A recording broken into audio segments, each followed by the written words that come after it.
mình có tranh về điện có chi lên mình tranh về điện nó có chim phong lên tam lời ní cứ nhưng khơi cha bon sấy mũi lúc cứ quạt tay tầm miền lụa pong món á pong món xài dữ nước cha con chăm món chỉ là cái nào thua xài chẳng tới còn vô pong món nó đạn lụa người cha không một nơi để làm vậy nữa còn từ miền này là miền pong món pong ấy là tầm nòngนี่สลาปฐมศึกษาโนรีเยอะบางคนmìnhจะเล่นเบาmìnhจะเล่นคลายอย่างนี้ខ្ញុំជឿជាក់ថាបងប្អូនដែលធ្លាប់រស់នៅទស្សនវិជ្ជាបែបនេះណាហើយនៅពេលដែលបងប្អូនឃ្លាតឆ្ងាយពីស្រុកកំណើតមិនថាបងប្អូនឡើងទៅនៅខេត្តផ្សេងបងប្អូនឡើងទៅរស់នៅក្រុងភ្នំពេញឬក៏បងប្អូនចាក់ស្រុកចាក់ទេសចាក់ប្រទេសទៅនៅស្រុកក្រៅអានេះសមុទ្រមិនថាទៅនៅអូស្ត្រាលីអាមេរិកកាណាដា Switzerland New Zealand ទៅនៅណាក៏ដោយតែឆ្ងាយពីស្រុកទេសយើងណាហើយយូរបានមកលេងម្ដងឬក៏មិនងាយបានមកឬក៏មិនបានមកសោះអស់ពេលច្រើនឆ្នាំបងប្អូនឃើញពីទស្សនវិជ្ជាបែបនេះតាមភូមិបែបនេះខ្ញុំជឿជាក់ថាបងប្អូនប្រកាសជានឹកភូមិនឹកស្រុកកំណើតខ្លាំងមែនតើតាមពិតទៅហេតុអីបានខ្ញុំនិយាយអញ្ចឹងថាបងប្អូននឹងឃើញពីទស្សនវិជ្ជាបែបនេះបងប្អូននឹកពីស្រុកកំណើតខ្លាំងព្រោះដោយសារតែសូម្បីតែខ្ញុំផ្ទាល់ហ្នឹងខ្ញុំចាក់ចេញពីខេត្ត20ឆ្នាំ19ឆ្នាំចាប់ពី2007រហូតដល់2026ដល់ពេលខ្ញុំត្រឡប់មកខេត្តវិញគឺខ្ញុំទទួលបានអារម្មណ៍ថាខ្ញុំនឹកវាខ្លាំងនឹកទស្សនវិជ្ជាបែបហ្នឹងនឹកពីជីវភាពបែបហ្នឹងនឹកពីទេសភាពបរិយាកាសបែបហ្នឹងខ្លាំងមែនតើហើយខ្ញុំរស់នៅសប្បាយចិត្តទៅពេលដែលខ្ញុំត្រឡប់មកបាត់ដំបងវិញអញ្ចឹងណាបងប្អូនហើយខ្ញុំជឿជាក់ថាបងប្អូនដូចគ្នាដែរនៅពេលដែលបងប្អូនខានរស់នៅស្រុកកំណើតយូរចាក់ឆ្ងាយពីស្រុកកំណើតយូរទៅនៅទីក្រុងឬក៏ទៅនៅឯប្រទេសផ្សេងអីចឹងបងប្អូនឃើញពីទស្សនវិជ្ជាតាមផ្លូវបែបនេះខ្ញុំជឿជាក់ថាបងប្អូនប្រកាសជានឹកស្រុកនឹកខេត្តនឹកផ្ទះសម្បែងដែលបងប្អូនធ្លាប់រស់នៅជាពិសេសបងប្អូនចេញចាកឆ្ងាយចាប់ពី10ឆ្នាំឡើងខ្ញុំជឿជាក់ថាបងប្អូនខានឃើញបរិយាកាសបែបនេះខានឃើញពីទស្សនវិជ្ជាបែបហ្នឹងអញ្ចឹងបងប្អូនប្រកាសជានឹកខ្លាំងមែនតើបង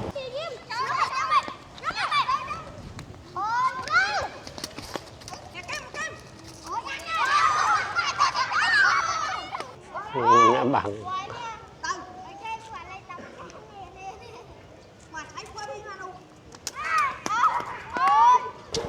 ក្មេងៗគេលេងបាល់ចូលមើលក្មេងលេងបាល់តិចសាលាបឋមសិក្សាវត្តកែវអូស្មាត់ដែរណា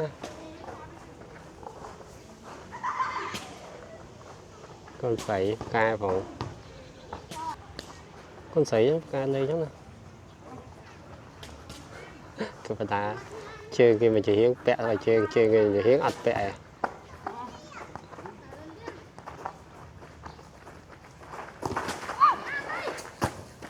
លក់តែមើលទៅទំនោរសប្បាយស្រីក៏ចេះលេងអត់មើលលេងឡើងអែមកគាត់ជិញយ៉ាប៉ាស្មាត់ហើយចុយយ៉ាលក់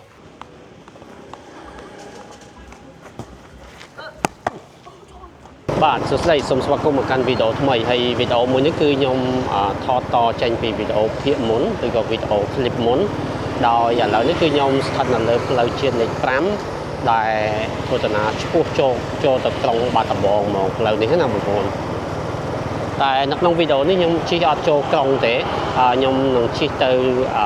ខាងវត្តសំរោងក្នុងអញ្ចឹងណាបងប្អូនហើយដូចបងប្អូនបានឃើញអញ្ចឹងនៅខាងមុខបងប្អូននោះគឺជារូបចម្លាក់លោកតាដំបងកញូដែលជារូបចម្លាក់តំណាងខេត្តបាត់ដំបងតែម្ដងបងប្អូនអាចឃើញអញ្ចឹងគឺលោកតាដំបងកញូមើលទៅរូបរាងវិញមាំធំសង្ហាហើយអំណាចមែនតើហើយខ្ញុំសូមធ្វើការបត់ស្ដាំហើយដើម្បីទៅខាងវត្តសំរោងក្នុងអញ្ចឹងណាបងប្អូនចឹងយើងធ្វើដំណើរទៅវត្តសំរោងក្នុងទាំងអស់គ្នាជាមួយនឹងខ្ញុំចង់ថតពីទស្សនវិជ្ជាឬក៏តថភាពពិតនៅក្នុងក្រុងបាត់ដំបងប្រចាំថ្ងៃពីថ្ងៃមួយទៅតាមដងផ្លូវនៅតាមភូមិនៅតាមភូមិស្រុកអីចឹងណាបងប្អូនហើយអាចនឹងមានបទពិសោធន៍ខ្លះដែលខ្ញុំជួបទិញនេះទិញនោះ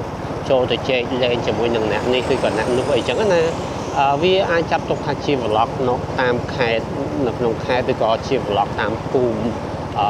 សម្រាប់ជាឯកសារផ្ទាល់ខ្លួនខ្ញុំក៏ដូចជាចែកម្លែកជូនបងប្អូនទស្សនាបងប្អូនដែលខានមកលេងខេត្តបាត់ដំបងយូរបងប្អូនចង់ដឹងពីសុខទុក្ខចង់ដឹងពីស្ថានភាពទស្សនវិជ្ជានៅក្នុងខេត្តបាត់ដំបងក៏ដូចជានៅតាមភូមិឃុំតាមភូមិទូចនានានៃខេត្តបាត់ដំបងតើបច្ចុប្បន្ននេះមានទស្សនវិជ្ជាបែបម៉េចមានស្ថានភាពបែបម៉េចអីខ្ញុំនឹងថតជូនបងប្អូនទស្សនាហើយព្យាយាមអាប់ដេតជូនបងប្អូនជារៀងរាល់ថ្ងៃពីទស្សនវិជ្ជាប្រចាំថ្ងៃសម្រាប់បងប្អូនអាចទស្សនាបងប្អូនអាចដឹងអំពីបច្ចុប្បន្នភាពនៅក្នុងខេត្តបាត់ដំបងនេះចឹងណាបងប្អូនមិនថាជានៅក្រុងកណ្ដាលក្រុងបាត់ដំបងក៏ដូចជានៅតាមបណ្ដាភូមិបណ្ដាស្រុកបណ្ដាឃុំនានាអីចឹងណាបងប្អូនហើយនៅក្នុងវីដេអូនេះខ្ញុំដូចបានបញ្ជាក់អញ្ចឹងគឺខ្ញុំបានធ្វើដំណើរនៅលើផ្លូវជាតិលេខ5ចេញពីតាដំបងកញ្ញូងឆ្ពោះទៅកាន់ភូមិសំឡោងក្នុងចង់បង្ហាញបងប្អូនពីទស្សនវិជ្ជាតាមផ្លូវទៅភូមិសំឡោងក្នុងនោះតើទស្សនវិជ្ជារាល់ថ្ងៃហ្នឹងទស្សនវិជ្ជាថ្ងៃនេះគឺមានសភាពបែបម៉េចអីចឹងណាបងប្អូន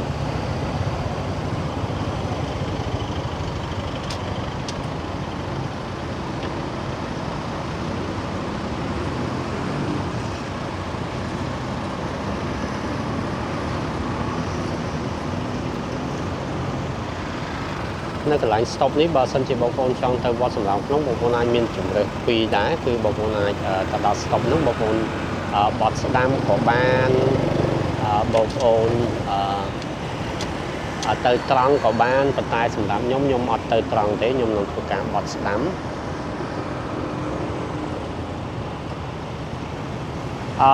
កាលប៉ាត់មិញខ្ញុំចតនៅនោះវារៀងឆ្ងាយពី stop ពេកអញ្ចឹងចង់កើមកមុខបន្តិចឲ្យបងប្អូនមើលទស្សនវិជ្ជាច្បាស់អញ្ចឹងណាបងប្អូនបើសិនជាបងប្អូនទៅត្រង់គឺអានឹងផ្លូវជាតិលេខ5ហើយបងប្អូនអាចបត់នៅមាត់ស្ទឹងសកែពេលបងទៅដល់ស្ទឹងស្ពានមួយហ្នឹងគឺបងប្អូនមិនបាច់ឆ្លងទេបងប្អូនអាចទៅត្រង់បានហើយអត់ដល់បងប្អូនអាចទៅត្រង់បងប្អូនអាចបត់ស្ដាំបានជិះនឹងរហូតទៅបងប្អូនអាចមានផ្លូវទៅវត្តសំឡោងក្នុងហើយតែខ្ញុំអត់ទេខ្ញុំសូមជួយការបត់ស្ដាំនៅកន្លែងនេះព្រោះដោយសារខ្ញុំឃើញទស្សនវិជ្ជាផ្លូវមួយនេះវាអាចថាស្រស់ស្អាតដែរអញ្ចឹងណាផ្លូវវាធំទលាយជាងអាផ្លូវខាងនោះទៀតហើយបើយើងនិយាយពីផ្លូវនេះខ្ញុំចង់ជិះព្រោះដោយសារវាមានសាលារៀនមានអីអញ្ចឹងណាគីឡូល្ងាចចេះមានសិស្សគាត់ចេញពីសាលាឬក៏អីអញ្ចឹងទៅអាចថតជូនបងប្អូនទស្សនាបានអញ្ចឹងណានិយាយទៅនៅស្រុកខ្មែរយើងមិនថាជានៅក្រុងភ្នំពេញមិនថាជានៅតាមបណ្ដាខេត្តនានាទេគឺមួយថ្ងៃវត្តល្ងាចគឺមិនខ្វះរបស់របរញ៉ាំទេបងប្អូនអាចមើលនៅតាមដងផ្លូវអញ្ចឹងទៅមានគេលក់លាហាលជាក់ស្ដែងដូចនេះចឹងនេះបងប្អូនអានេះលាហាលគាត់មានពីររសជាតិមានអាហារខ្លាំងហើយតិចអីចឹងទៅហើយតាមផ្លូវវាមិនខ្វះទេរបស់ញ៉ាំដូចជានំនែកផ្លែឈើបាយឆាមីឆាកាហ្វេកាទៀវនំបញ្ចប់នំអីឬក៏និយាយទៅរួមគឺច្រើនលោតឆាមីឆាអីច្រើនមែនតើតែគាត់ថារបបអាហារដែលបងប្អូនប្រជាពលរដ្ឋខ្មែរយើងភាសាក្នុងពេលបច្ចុប្បន្ននេះវាអាចប៉ះពាល់សុខភាពច្រើនពេលខ្លះគាត់អត់សូវមានពេលអត់សូវអីចឹងទៅគាត់ចេះតែឈិនឆាយគាត់ញ៉ាំតែរបស់ដែលគាត់ចូលចិត្តឬក៏លឿនដូចជាមីឆាអីប្រភេទឆាអីចឹងហើយគាត់ហូបមីច្រើនមីបុកល្ហុងបុកអីហ្នឹងឲ្យពេលតោះហ្នឹងសិតតែញោមអីហ្នឹងវាសិតតែបើគាត់ហូបម្ដងមួយកាលមិនអីតែពេលខ្លះគាត់ហូបជាប្រចាំហ្មងដល់ចឹងវាប៉ះពាល់សុខភាពថ្ងៃមុខអញ្ចឹងណាបច្ចុប្បន្នសុខភាពល្អអត់អីទេតែដល់ពេលយើងតិចទៀតទៅវ័យច្រើនឬក៏យើងហូបវាជាប្រចាំថ្ងៃអញ្ចឹងទៅវាទៅជាប៉ះពាល់សុខភាពវិញអូខេត្រឡប់មកវិញបើសម្រាប់ផ្លូវនេះវិញគឺយើងអាចជិះកាត់សាលាបណ្ដាសាលាអីចឹងណាបងប្អូនប៉ុន្តែដោយសារឥឡូវនេះគឺម៉ោង 4:57 នាទីអីចឹងអាចនឹងសិស្សសាលាអាចនឹងចេញអស់ហើយឬក៏មិនទាន់ចេញខ្ញុំមិនដឹងដែរតែគាត់មានម៉ោងរៀនម៉ោងណាខ្លះអីម៉ោងណាខ្លះចឹងណាបងប្អូន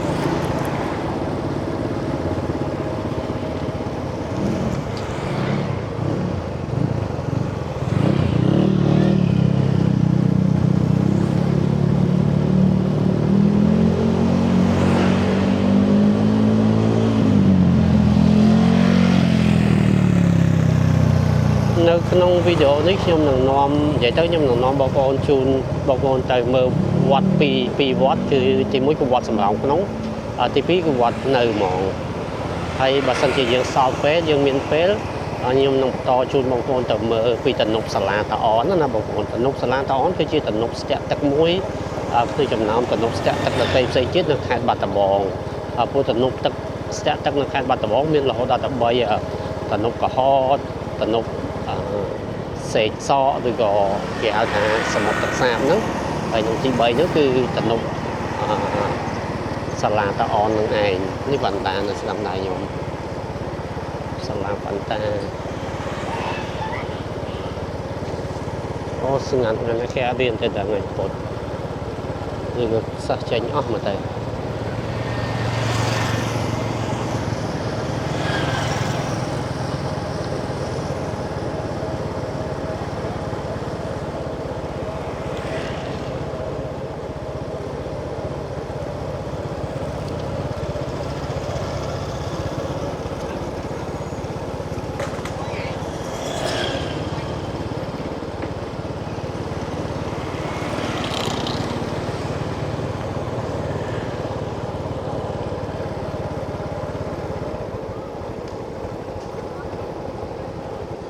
អូទៅនេះក៏ដាច់មកនំគ្រក់ហើយនំទួលបាញ់ឆាវ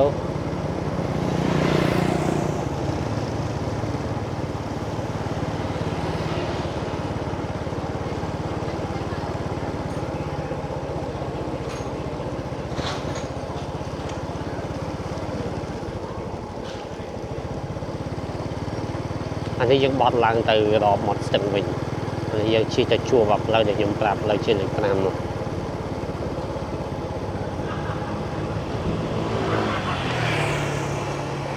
បាទនេះបងប្អូននៅស្ដាំដៃខ្ញុំនេះគឺមានកូនផ្សារទូចមួយអ្នកខ្លះគាត់ហៅថាផ្សារនេះផ្សារផ្ទះបុរាណព្រោះថាមានផ្ទះឈើ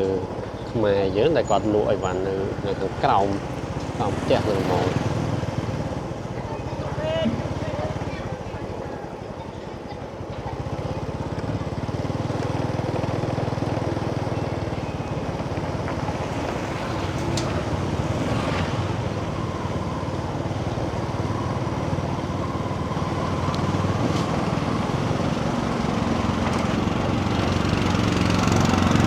វត្តនៅស្ដាំដៃនេះមានវត្តមួយគេហៅវត្តសុភី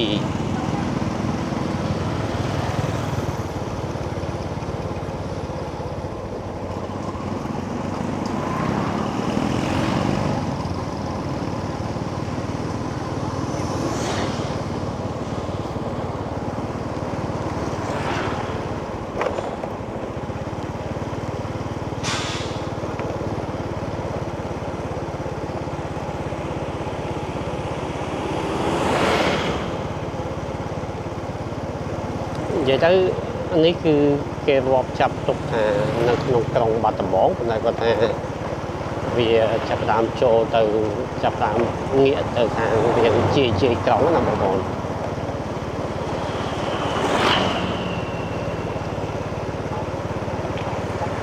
ហើយនេះដោយសារវាចាប់ដើមមានការធ្លាក់ភ្លៀងខ្លះហើយអញ្ចឹងបងប្អូនអាចឃើញអញ្ចឹងគឺតាមដងផ្លូវគឺរុក្ខជាតិពណ៌បៃតងស្រស់មែនតើដើមឈើចាប់ដើមមានជីវិតមានជីវ៉ាហ្នឹងបៃតងស្លឹកច្រើន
នេះដល់កន្លែងស្ពាននេះបើយើងបត់ឆ្វេងឡើងស្ពាននេះគេហៅស្ពានឧត្តរៈតែខ្ញុំអត់ទេខ្ញុំក៏អត់ទៅត្រង់ដែរខ្ញុំបត់ស្ដាំបន្តិចដើម្បីខ្ញុំចង់ជិះផ្លូវទូកមួយចង់បង្ហាញបងប្អូនផ្លូវមួយដែលសោះស្អាតមែនតើតាមភូមិផ្លូវក្នុងភូមិ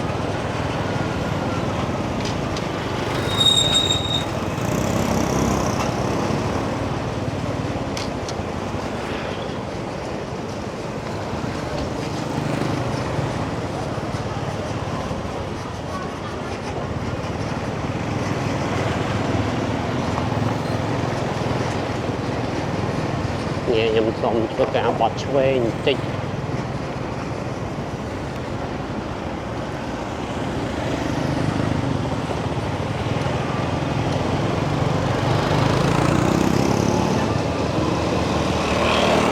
ផ្លូវនេះយើងជិះទៅបុកចំវត្តសម្រាប់ក្នុងមកខ្ញុំអត់ជិះផ្លូវធំនេះទេខ្ញុំសុំជាផ្លូវទូចនេះផ្លូវទូចនេះស្អាតបងប្អូនហើយនៅឆ្វេងដៃហ្នឹងគឺវត្តបាឡាត់បងប្អូនខ្ញុំជិះសុំជិះទៅតាមរបងវត្តបាឡាត់ហ្នឹងបងប្អូននេះស្ថានភាពផ្លូវគឺខ្ញុំស្រឡាញ់មែនតើតែខ្ញុំស្រឡាញ់ផ្លូវនេះស្រឡាញ់ផ្លូវក្នុងភូមិទូចេះណាហើយយើងនិយាយទៅយើងជិះតាមរបម៉ូតអូនេះរហូតទៅគឺយើងទៅដល់ភូមិសំរោងក្នុងហ្នឹងហើយឬក៏វត្តសំរោងក្នុងហ្នឹងឯង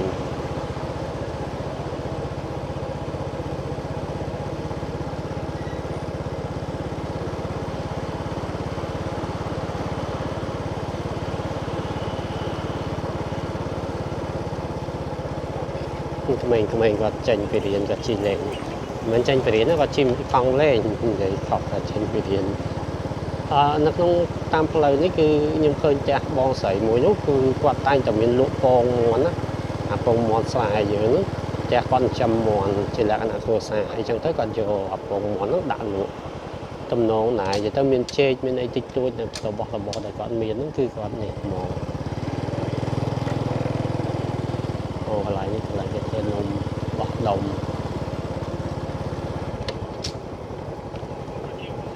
ទឹកស្ដាយមានទឹកស្ដាយសទឹកស្ដាយខៀវទឹកត្រាវនិយាយខ្ញុំស្រឡាញ់ភូមិនេះផ្លូវក្នុងភូមិនេះវាស្អាតណាស់បងប្អូនគៀកក្រុងមែនតើយើងជិះតែបន្តិចដល់ក្រុងប៉ុន្តែគាត់ថាទស្សនវិជ្ជានៃការរស់នៅវានៅលក្ខណៈថានៅជនបទនៅឡើយអញ្ចឹងមើលទៅស្អាតតែបើយើងចេញពីនឹងបន្តិចទៅដល់ក្រុងបណ្ដោយថ្ងៃក្រោយមានលទ្ធភាពមានអីចង់រកដីនៅភូមិនេះដែរជាពិសេសនៅម្ដុំនេះមកស្អាត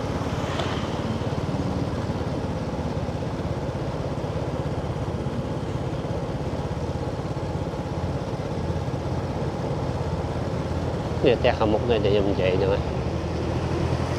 ក៏លើមានណានៅថានេះមានពងមាន់ពងអីហ្នឹងតំណងដាក់លក់ជាប្រចាំហ្មងនិយាយទៅមានតែខានគាត់ចាំមាន់ច្រើនមើលតែសំខាន់នេះបងប្អូនអាចឃើញអញ្ចឹងនៅអូហ្នឹងនៅបន្លាយទូចហ្នឹងគឺមានដាំដើមចេកឡើងមកអាចប្រមូលផលបានហ្នឹងណា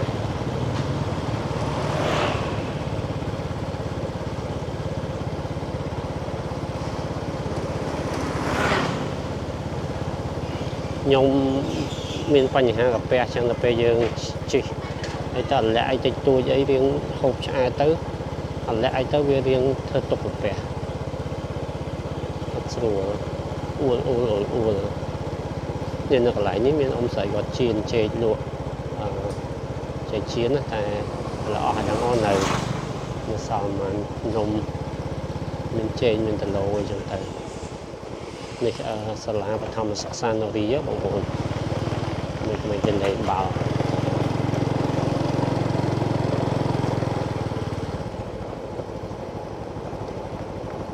យើងជាដល់ផ្សារនរីហើយមិនទេទៀតក្មេងគេលេងខ្លែងអូ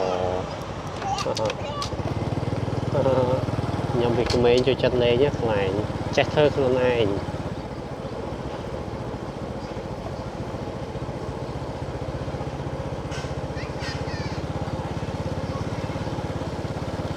ដូចខ្ញុំមកបញ្ជាក់ចឹងគឺចង់ទៅដល់ផ្សារនរាអត់ដល់ផ្សារនរាទៅដល់វត្តសំឡងក្នុងគឺយើងជិះទៅត្រង់ទៅតែខ្ញុំសូមបត់ឡើងទៅកើតជិះខាងកើតអូវិញទេសភាពខាងកើតអូស្អាតជាងសម្រាប់ខ្ញុំណា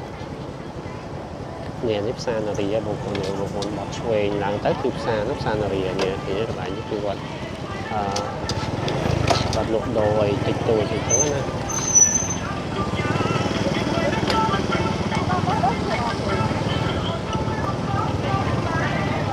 ពីមុនតនេះពេលព្រឹកឡើងគឺគេលក់ដូរច្រើនតែដល់ពេលឥឡូវនេះគឺគេលែងគាត់លក់ដូរចឹងទៅពេលព្រឹកពួកយើងមកក៏ឯនេះក៏គេឈប់លក់ដូរដែរគេដេញឲ្យគាត់ទៅលក់ដូរនៅក្នុងផ្សារវិញអញ្ចឹងណាបងប្អូន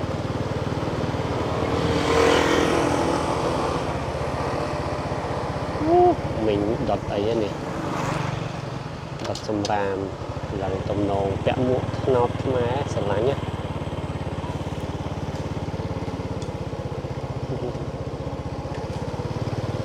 ស្អាតស្រឡាញ់មួកថ្នោតខ្មែរយើង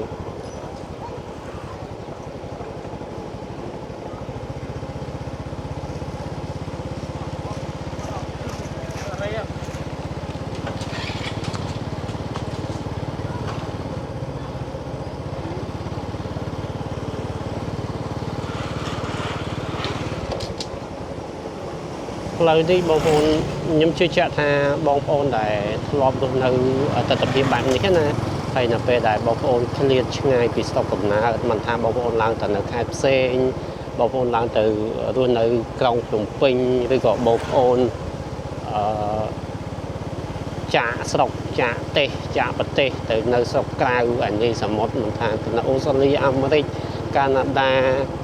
Switzerland New Zealand ទៅនៅណាក៏ដោយតែឆ្ងាយពីស្រុកទេសយើងណាហើយយូរបានមកលេងម្ដងឬក៏មិនងាយបានមកឬក៏មិនបានមកសោះអស់ពេលច្រើនឆ្នាំបងប្អូនឃើញពីទស្សនវិជ្ជាបែបនេះតាមភូមិបែបនេះខ្ញុំជឿជាក់ថាបងប្អូនប្រកាសជានឹកភូមិនឹកស្រុកកំណើតខ្លាំងមែនតើ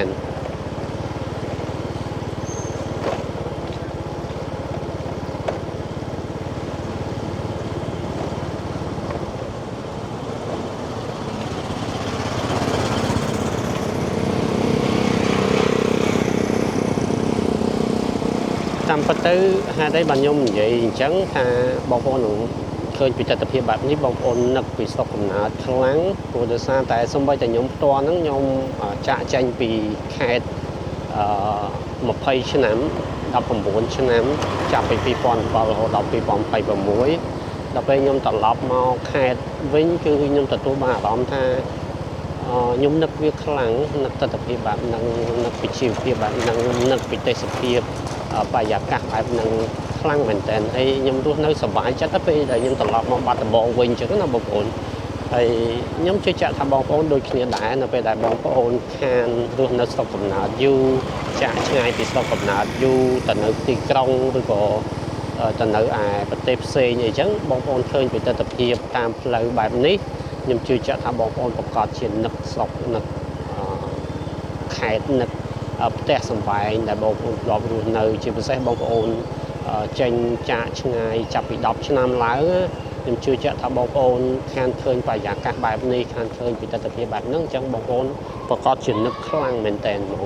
ខ្ញុំសូមបត់ទៅខាងលិចស្ទឹងវិញខាងលិចអូវិញនេះបងប្អូនស្មើតែផ្លូវស្ពានទូចចេះបងប្អូនឃើញក៏ទំនងដែរអាចនឹងនឹកស្រុកនឹកបរិយាកាសបែបហ្នឹងអីចឹងណាបងប្អូនឥឡូវខ្ញុំបានមកដល់វត្តនេះគឺវត្តសំឡោងក្នុងខ្ញុំមិនចូលតាមច្រកនេះទេខ្ញុំសូមជិះតាមនេះកន្លែងនេះគឺគាត់មានលក់នំសំជេរសំជ្រូកឲ្យឆ្ងាញ់ចាំមើល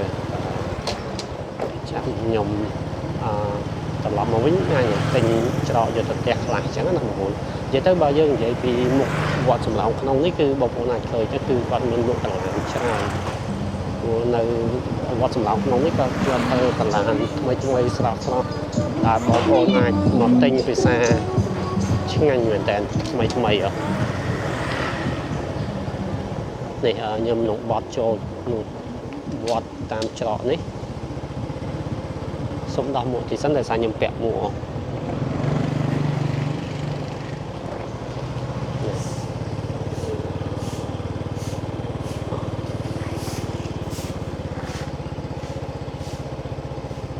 បាទឥឡូវគឺយើងបានមកដល់វត្តសំរោងក្នុងហើយបងប្អូនហើយខ្ញុំនឹងជួនបងប្អូនដើរមើលជុំវិញវត្តនេះបន្តិចហើយបានយើងបន្តដំណើរទៅមុខទៀតអញ្ចឹងណាបងប្អូនបាទសួស្តីឥឡូវហ្នឹងគឺយើងបានមកដល់វត្តសំរោងក្នុងហើយដូចបងប្អូនបានឃើញអញ្ចឹងវិហារនៅខាងមុខបងប្អូនដែលបានឃើញនេះគឺជាវិហារចាស់ដែលស្ថិតនៅក្នុងវត្តសំរោងក្នុងនេះឯងនិយាយទៅវត្តសំរោងក្នុងនេះគឺមានវិហារចំនួន2ទី1គឺវិហារចាស់ដែលបងប្អូនបានឃើញនៅក្នុងវីដេអូនេះហើយនៅខាងក្រោយវិហារចាស់គឺមានវិហារថ្មីមួយទៀតបើយើងនិយាយពីវិហារចាស់បងប្អូនមើលទៅសភាពវិហារនេះដូចជាមិនមែនចាស់យ៉ាងព្រោះមើលទៅវានៅថ្មីមានពណ៌ស្អាតមានសម្រស់ស្អាតមើលទៅនៅរឹងមាំអញ្ចឹងណាបងប្អូនតាមពិតទៅវិហារចាស់នេះគឺធ្លាប់បានបាក់បែកធ្លាប់បានខូចខាតអស់ច្រើនគួរសមដែរហើយប៉ុន្តែវិហារចាស់នេះគឺត្រូវបានរៀបចំឡើងវិញឬក៏គេហៅថាជួសជុលឡើងវិញណាហើយយើងផ្លាស់ប្ដូរក្បឿងប្ដូរដំបូលហើយលាបពណ៌លាបអីថ្មីអញ្ចឹងទៅអញ្ចឹងបងប្អូនអាចឃើញមើលទៅវានៅសភាពរឹងមាំនៅស្រស់ស្អាតអីចឹងទៅហើយបើយើងនិយាយពីខ្លោងទ្វារចូលទៅវិញគឺបងប្អូនអាចឃើញអញ្ចឹងមើលទៅលក្ខណៈគេធ្វើ vibe ធ្វើលក្ខណៈបែបបុរាណអីចឹងទៅនិយាយទៅមើលទៅស្អាតមែនតើហើយពេលដែលបងប្អូនដើរចូលទៅក្នុងទៅបងប្អូនអាចចូលទៅដល់វិហារចាស់ហើយវិហារចាស់នេះគឺព្រះសង្ឃព្រះអង្គធ្វើការបិទទ្វារជាប្រចាំហ្មងលុះត្រាតែមានពិធីបុណ្យធំៗដូចជាចូលវស្សាចូលអីឬក៏ពិធីបុណ្យធំភ្ជុំបិណ្ឌអីពេលខ្លះព្រះអង្គបើកអញ្ចឹងណាបងប្អូនប៉ុន្តែភាគច្រើនជារួមគឺវិហារនេះមិនត្រូវបានបើកទេបងប្អូនអាចឃើញអញ្ចឹងហើយទម្រង់នៃវិហារនេះគឺមិនសូវខុសពីវិហារបុរាណឬក៏វិហារចាស់សម័យមុនទេគឺទម្រង់ដូចគ្នាអីចឹងទៅប៉ុន្តែគាត់ថាវិហារនេះដូចបានបញ្ជាក់អញ្ចឹងគឺ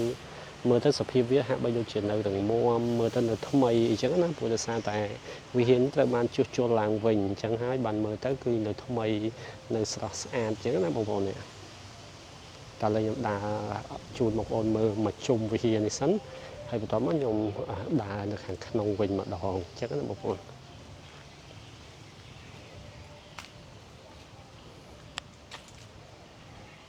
នេះបងប្អូនផ្លូវដើរនេះគឺស្អាតមែនតើអត់សូវធំទេប៉ុន្តែគាត់ថាមិនតលីខ្លាំងទេប៉ុន្តែគាត់ថាវាស្អាតអញ្ចឹងណាបើសិនយើងមានពិធីបុណ្យធំអីអាចនឹងពេលយើងដើរពេលយើងអីវារៀងថាតូចចង្អៀតបន្តិចប៉ុន្តែបើនិយាយពីសម្រស់វិញភាពស្រស់ស្អាតភាពអីគឺស្អាតហើយទៅវិហារនេះគឺស្ងប់ស្ងាត់ល្អមែនតើហើយត្រូវនឹងថ្ងៃនេះបរិយាកាសល្អមែនតើមេឃស្រឡះខ្យល់ត្រជាក់ល្អអីចឹងណាអញ្ចឹងទៅធ្វើឲ្យបរិយាកាសនៅទីនេះគឺកាន់តែល្អហើយនៅខាងនោះគឺវិហារថ្មីបងប្អូនបាំងដើមឈើវិហារថ្មីគេធ្វើ2ជាន់អញ្ចឹងណាទៅជិះចាំខ្ញុំដើរទៅខាងវិហារថ្មីជូនបងប្អូនទស្សនាតែខ្ញុំសូមថតនៅវិហារចាស់នេះមកជុំជូនបងប្អូនទស្សនាបន្តិចសិនអូគេកាប់ដើមថ្កុលនេះបាទបងប្អូនដើមនេះអង្គាបោកសុំតោះតនេះពីមុននេះដើមដែលគេកាប់ចោលនេះគឺជាដើមអង្គាបោកពីមុនពេលខែផ្កាវិញវាធ្លាក់ផ្កាមកក៏អូបមែនតើបើជីវិតទៅមួយដើមពោធិ៍ហើយដើមដូងនេះអញ្ចឹងគេសម្រេចកាប់ដើមថ្កុលនេះចោលបើសម្រាប់ពីខ្ញុំទៅវិញខ្ញុំគិតថាมันគួរកាប់ដើមថ្កុលនេះទេគួរតែទុកវាប៉ុន្តែយើងអាចកាប់ដើមដូងនេះវិញឬក៏យើងលះមេឃដើមពោធិ៍ខ្លះឬយ៉ាងម៉េចអីចឹងគឺក៏នៅវត្តគេចូលចិត្តទុកដើមពោធិ៍ជាងអញ្ចឹងណាប៉ុន្តែខ្ញុំគិតថាគួរតែទុកដើមថ្កុលព្រោះថាដើមថ្កុលយើងអាចនឹងមិនងាយមានទេដើមពោធិ៍តាណាក៏មានហើយដើមដូងតាណាក៏មានជាពិសេសគឺសម្រោងក្នុងនេះគឺសុទ្ធតែដូងហ្មងបើសិនជាបងប្អូនមើលពីទស្សនវិជ្ជាដ្រូនពីខាងលើវិញគឺសដើមដូងហើយនេះទស្សនវិជ្ជាវិហារចាស់ហើយវិហារចាស់នេះបើបងប្អូនមកចំពេលភ្លៀងវិញខ្ញុំធ្លាប់មកចំពេលភ្លៀងគឺស្អាតមែនតើទស្សនវិជ្ជាស្រស់ស្អាតមែនតើហើយខាងនេះគឺដើមឈើនិយាយទៅមិនលុបទៅឈើទៅឆៃហ្មងខាងនេះគឺដើមទឹកដោះខ្ញុំ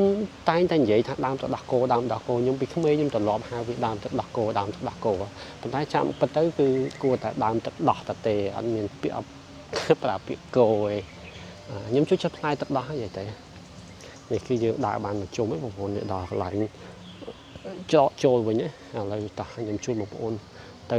ឡើងទៅខាងលើនេះប៉ុន្តែយើងអាចចូលក្នុងវិហារបានទេព្រោះថាវិហារត្រូវបានបិទអញ្ចឹងណាបងប្អូនហើយខាងនេះគឺ មានរចនាបថអីគេធ្វើជាលក្ខណៈមើលទៅដូចជាទេវតាបងប្អូនបើខ្ញុំមើលព្រោះដោយសារការស្លៀកពាក់ការតុបតែងអីមើលទៅជាលក្ខណៈដូចយើងមើលក្នុងរឿងជាតម្រង់តួអង្គនៃទេវតាគឺអញ្ចឹងហើយបងប្អូនប៉ុន្តែជាក់ស្ដែងខ្ញុំអត់ដឹងថាជាគាត់ជាអីទេប៉ុន្តែយើងអាចឃើញថាគាត់ដូចជាជិះពពកទេបងប្អូនអានេះជាពពកហើយតម្រង់ការស្លៀកពាក់ការតុបតែងខ្លួនហ្នឹងជាទេវតានឹងឯងបងប្អូនហើយនេះនៅខាងមុខនេះគឺមានច្រកទ្វារចំនួន2ខាងឆ្វេងនេះមួយហើយខាងស្ដាំនោះមួយប៉ុន្តែក៏ថាទ្វារទាំងអស់គឺសុទ្ធតែបិទទាំងអស់ចឹងណាបងប្អូនហើយខាងនេះក៏មានរូបទេវតាមួយទៀតដែរបងប្អូននេះទេវតាមួយដែរហើយការ៉ូបងប្អូនក៏ឃើញការ៉ូទៅបងប្អូនអាចដឹងថាvibe ឬក៏ការ៉ូរចនាបថគឺសម័យមុនចឹងណាបងប្អូនហើយខាងនេះគឺគេមានប្អួយចំនួន5បងប្អូនប្អួយ2នេះគេនេះប្អួយនេះគឺរចនាបថបែបសាមញ្ញមែនតើហើយនឹងចុងហ្នឹងគឺសាមញ្ញតែដល់ពេល3កដាលនេះគឺតុបតែងរចនាបថក្បាច់ក្បូរអីច្រើននេះបងប្អូនស្អាតហើយទ្វារគេលឹបខ្មៅអីចឹងទៅហើយនេះនិយាយទៅដូចគ្នាឥឡូវខ្ញុំដូចជាមិនលំអិតអីទេព្រោះស្អាតតែវាមើលទៅដូចតែគ្នាអញ្ចឹងណាបងប្អូននេះ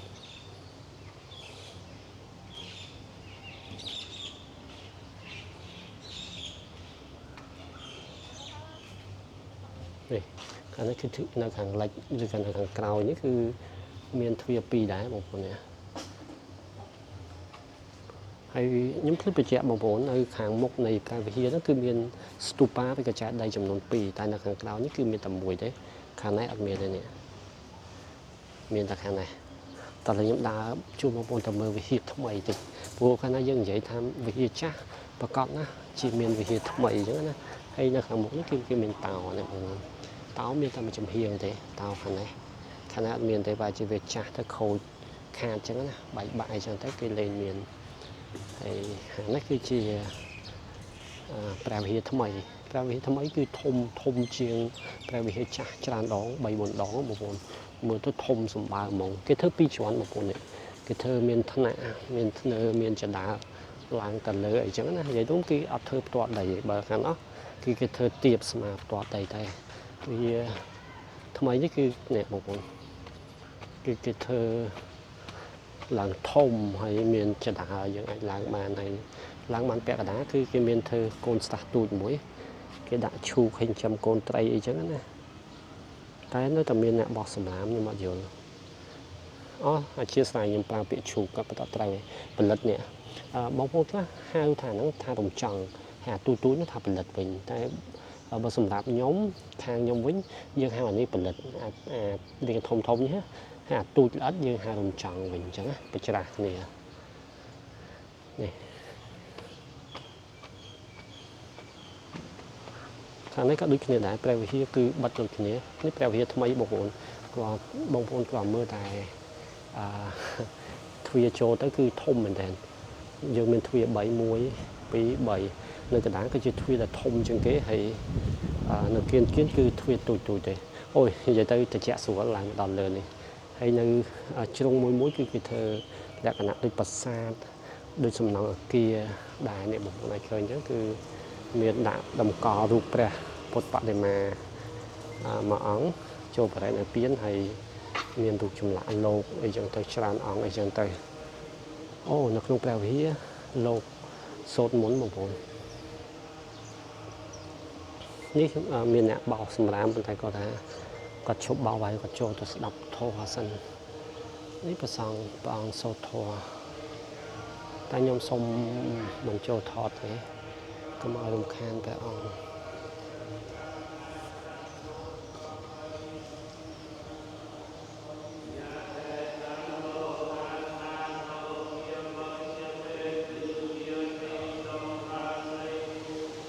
អូខេតោះកុំរំខានព្រះអង្គសូត្រធម៌ខ្ញុំជូនបងប្អូនទស្សនាបន្តទៀត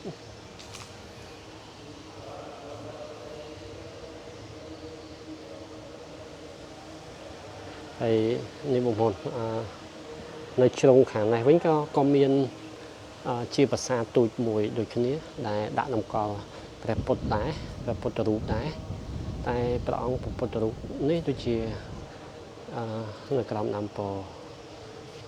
bạn này tùm lông bạn này mình chẳng là một này miền cái đã đầm co rụp bè song đài một mặt đi còn một rụp ong chấm nôn pram ong chẳng là một buồn hay nên cái trọ tranh từ từ hàng lệch một buồn đi khlang thuê hàng lệch đài chạ tới cứ dương tao đào sừng sừng cài mông dương trọ tới chỉ tới cứ tao đào sừng sừng cài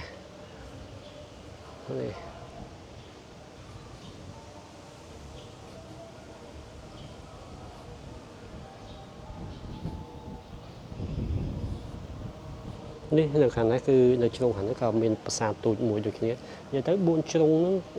buôn trông chung với nàyแปลว่าthôngเนี่ยแปลว่าทำไมนี่คือสไตล์เมียนcái thời chiaภาษาตูดมวยนี่đã nằm còแปลปดปะในมาหรือกับปดรูปมาอังอะไรจังแต่ในฝันคือเมียนเทวดาใส่จำนวนปีอังnhưng mà đang qua chiaเทวดาหรือก็ชื่อมโนโลกtớiในบุญแต่สายยมอัศวินบ้านอ่าน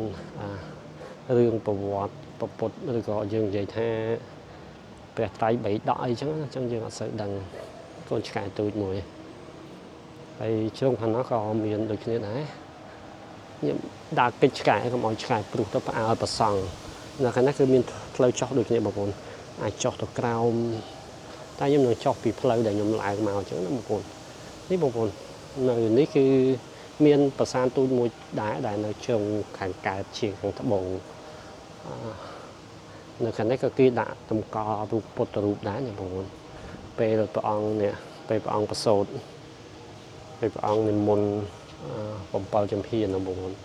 มวยปีใบบุญปรามผมมวยเป่าเนี่ยไปประองประโสดเลี้ยมคือประองบอจำพีด่าผมเป่าจำพีไอ้เจ้านะบางคนโอเคโดยสารแต่ในขนมแปรวิยกับบักทวีแต่ปัจจัยยมสมบัติโจทย์ทอดผู้โดยสารปองกระปงแต่ทุกการโซทอยอย่างนั้นมูลให้นี่คือจิตตะเพียบได้ยังเมื่อปีเลยแต่เคยแปลงวิยจักบอกว่าสักสั้นเหมือนกันเนี่ยสะดามเชอนี่ให้ยมอัดบ้านโยนโดรนมาบังคับจูนพองพองตัวสนามเตะจะมาการน้อยบางส่วนจีมีนักการขนมการมาทอดมาดองเตี้ยจำยมโยนโดรนมาบังคับใช้จูนพองตัวสนามปีตะเพียบนักขนมวัดสำราญขนมในเชิงนั้นบอกว่าให้นักขนมคือเมนอาเกียมวยบันไดโดยจีบัตรทวียังมือหาโดยจีมันเมนไอ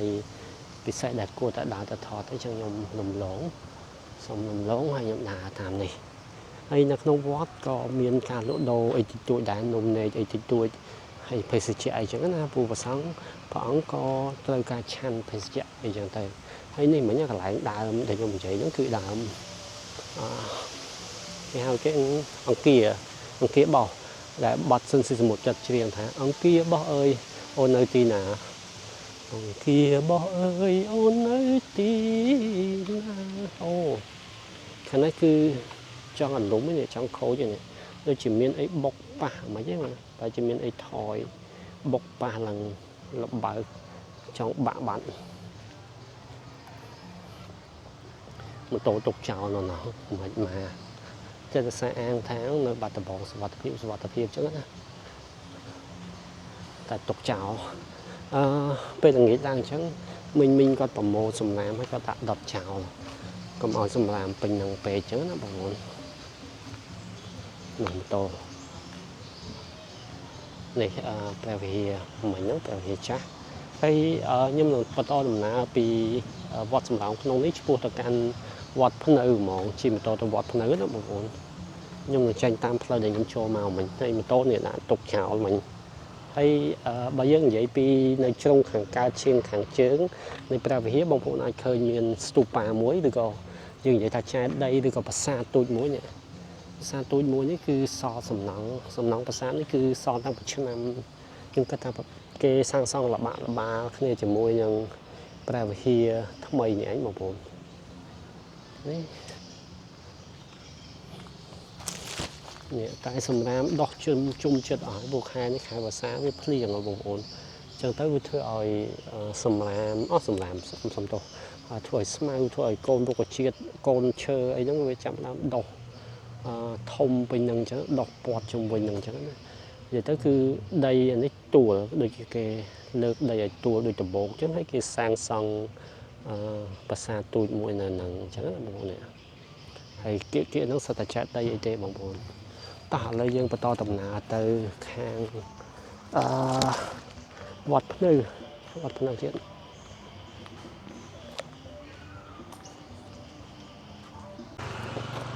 ខ្ញុំនឹងធ្វើការជិះជុំវិញវត្តនេះមកជុំបន្តិចពួកមិញយើងដើរហើយខ្ញុំចង់ជិះមកជុំនឹងបន្តិចជូនបងប្អូនទស្សនាហើយបន្តទៅវត្តភ្នៅតែម្ដងនៅវត្តនេះគឺដោយសារតែបរិយាកាសល្អខ្យល់អាកាសល្អអីចឹងទៅហើយបងមីងពូដែលគាត់រស់នៅជិតភូមិនេះឬក៏នៅភូមិនេះចឹងគាត់មកដើរហាត់ប្រាណនៅក្នុងវត្តទីធ្លាវត្តព្រោះសារទីធ្លាវត្តវាស្រឡះគួរសមដែរចឹងណាបងប្អូនតោះឥឡូវ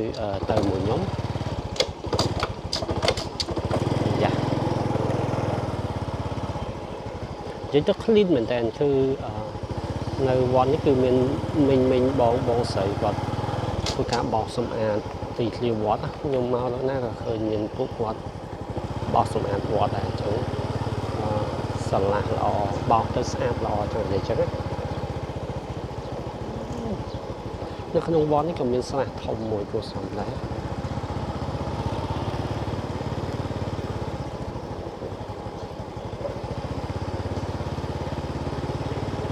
ទៅក្នុងវត្តនេះគឺសិតតែដើមឈើនិយាយទៅត្រជាក់ត្រជុំមែនតើអ្នកស្នាមដែរនេះបងប្អូននេះមានស្រះមួយនិយាយទៅស្រះហ្នឹងពេលភ្លៀងអាកូនដើកទូចៗវាឡើងមកពេញហ្នឹងព្រោះសម្បូរដើកសម្បូរត្រីអីកូនឆ្មាតិចតួច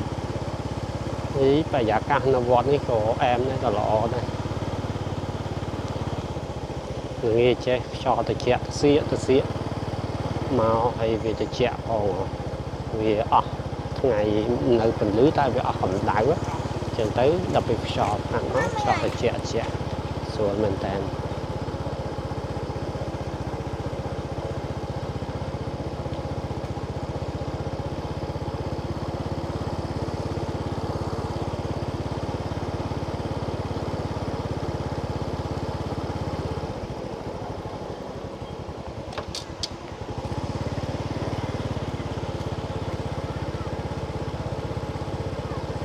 វត្តនេះកាលពីចូលឆ្នាំខែ4ខ្ញុំធ្លាប់បានមកគេមានកម្មវិធី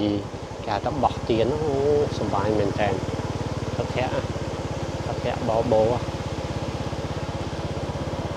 ល្ងាចតិចទៀតថ្មីក៏នឹងមកលេងទាត់បាល់លេងអីព្រោះម្ដងពេលខ្ញុំអស់សុខខ្ញុំជិះមកលេងនេះក្មេងពេលល្ងាចហ្នឹងគឺគាត់មកទាត់បាល់នៅនេះកន្លែងផ្លូវនេះតែហ្នឹងឥឡូវនេះគឺគាត់មកទាត់បាល់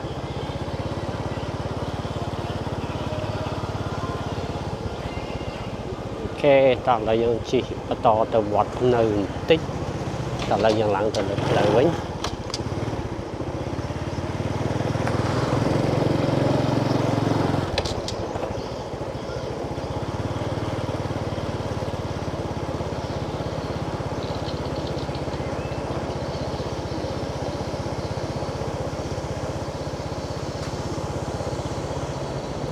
អូយបរិយាកាសល្អហ្នឹងណាដល់ទៅសៀកក៏ក្មេងទៅលេងជឿទៅដៃម៉ែក៏លេងទៀតដែរ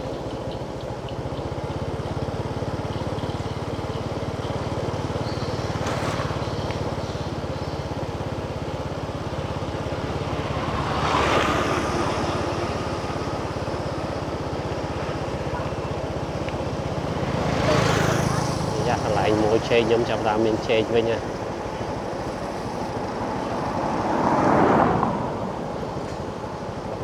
មានជែកវិញហ៎មីង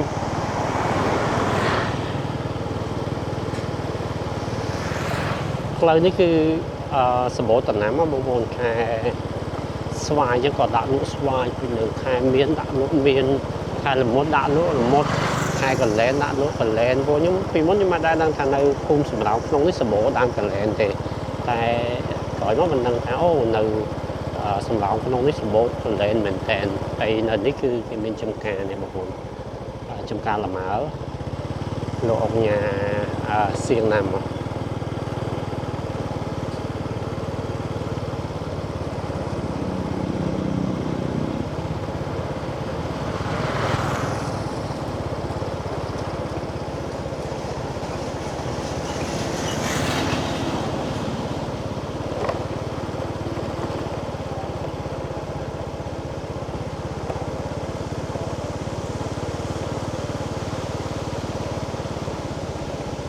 Ô bây giờ càng là ngày này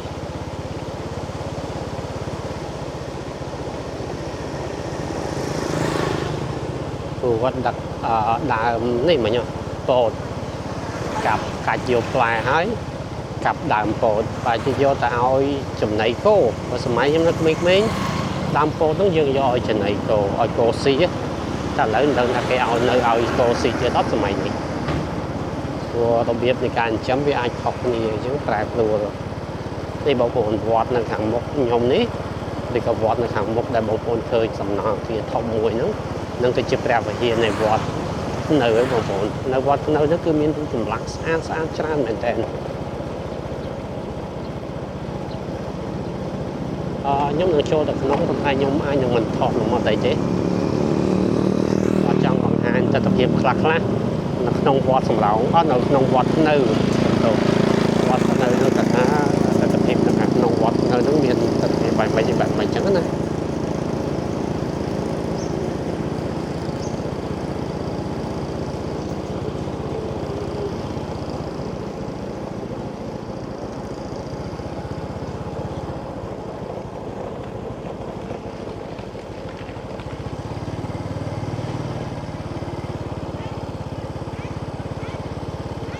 ក្មេងៗគេលេងបាល់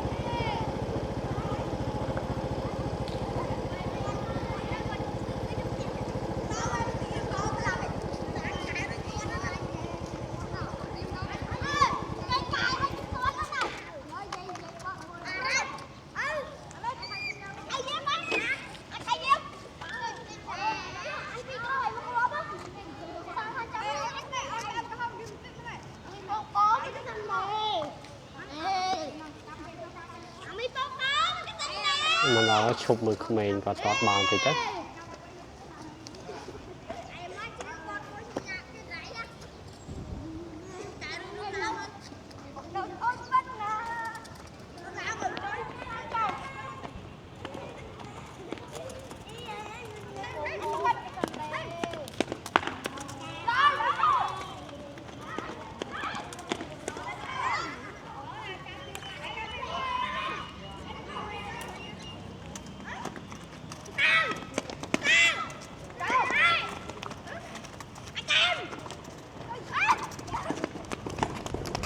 lúc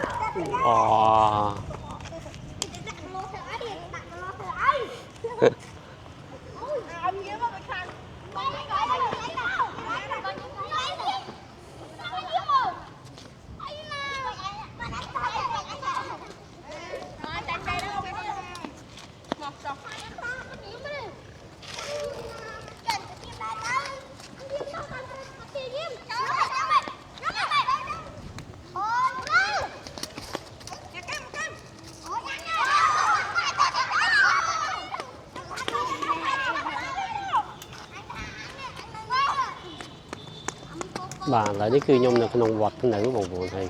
mình lên báo cho mình lên thì xem thế sốt muối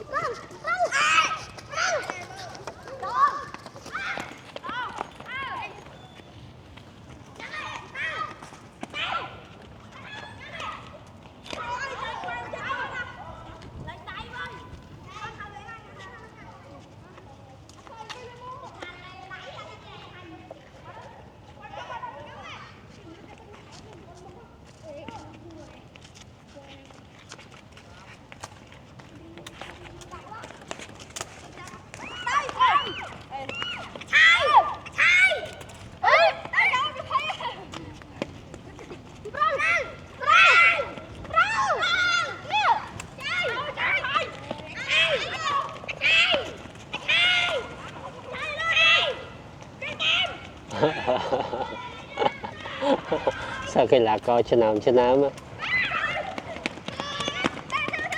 ô trời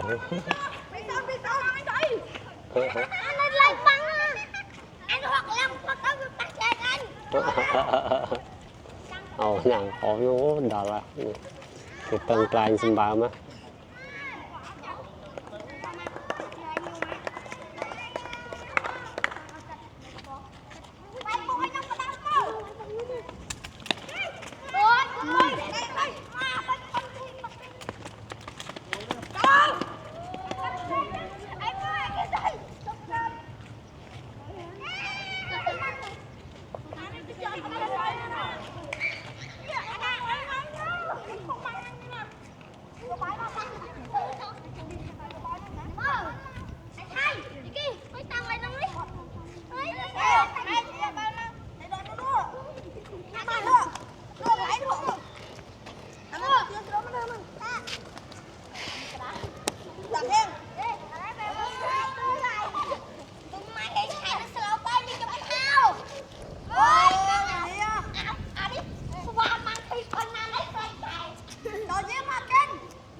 bằng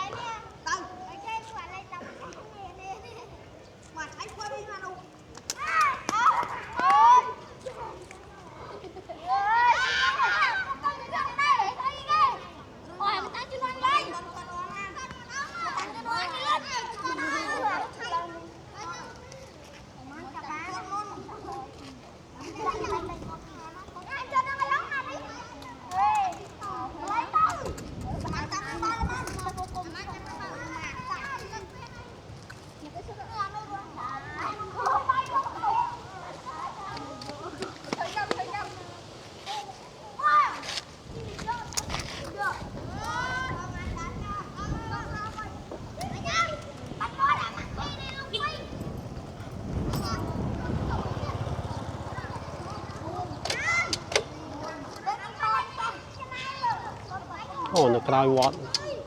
nó cứ miếng phơi đá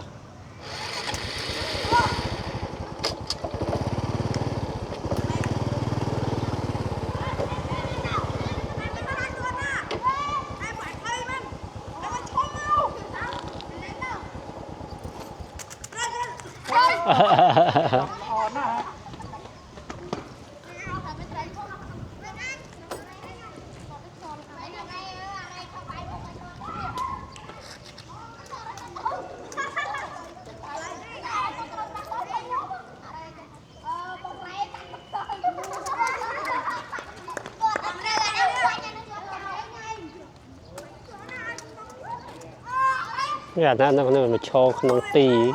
nông ti vào đây chẳng hai chân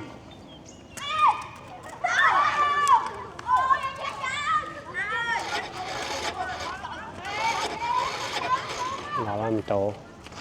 ta lấy dâm chui mà con tầm lại dùng chùm lan tích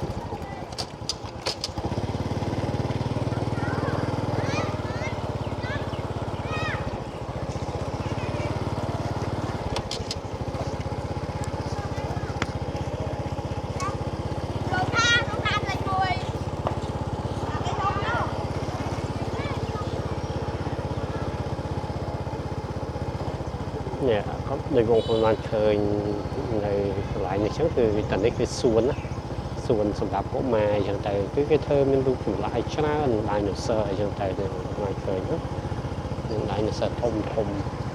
nó mê như thế vậy đang chắc mê còn hai mặt lên mặt ta quạt chuông còn mình lên như thế còn mình lên thì chắc con ba hát lan lại trong thế này hiện tại nhiều sơ bên này mình gặp bơ bên này cài với thông mình thành như thế phải có vì nó có miên đu chùm lại cái thơ đu chùm lại cái đó là cái đó là làm cho nên nhẹ đu chùm lại cái tại tràn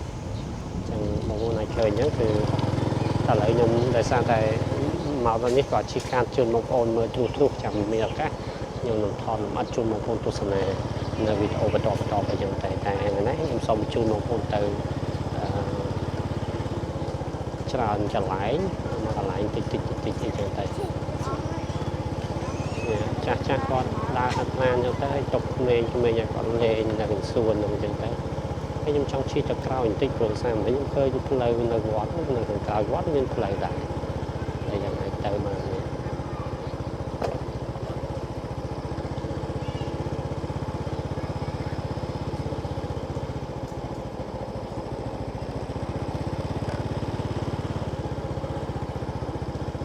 nó nên lời tranh cao vót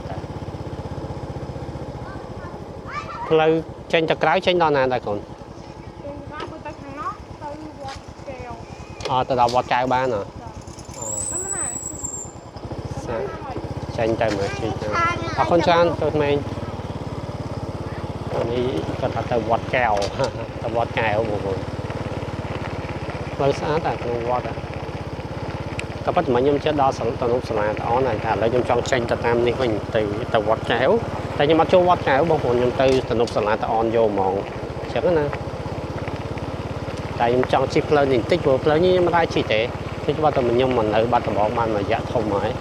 បានមួយឆ្នាំហើយមិនទាន់បានជីផ្លូវនេះទេ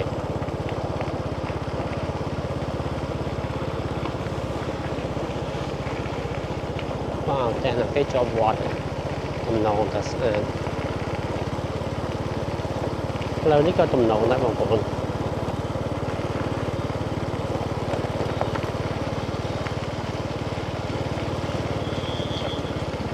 ដីក៏ធំទៀតណា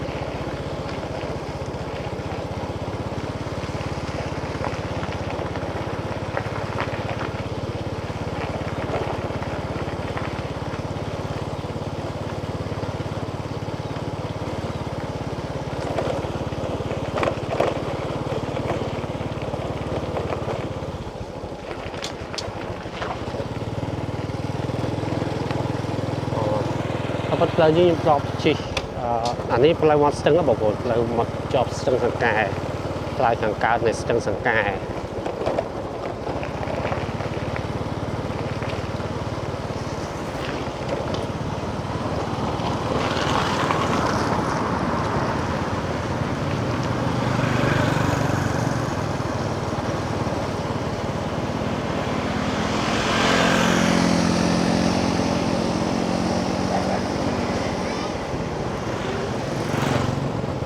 អូនេះវត្តកែវចង្កៀកវត្តកែវមែនតើ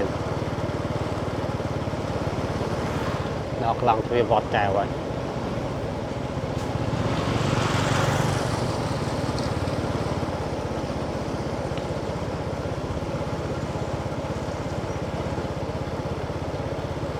និយាយទៅបើយើងនិយាយពីវត្តកែវនេះខ្ញុំស្រឡាញ់ត្រង់ថាបើសិនបងប្អូនថតពីប្លង់ដ្រូនពីលើឃើញស្អាតមែនតើដោយសារតែវត្តកែវវាកន្លែងនេះវាកោងអញ្ចឹងពេលបោះដ្រូនទៅឃើញស្ទឹងសង្កែវាពកវាគៀកមកឆ្វែលមកនេះណាបងប្អូនអីក្មេងៗគេលេងបាល់ចូលមើលក្មេងលេងបាល់នេះសាលាបឋមសិក្សាវត្តកែវអូយ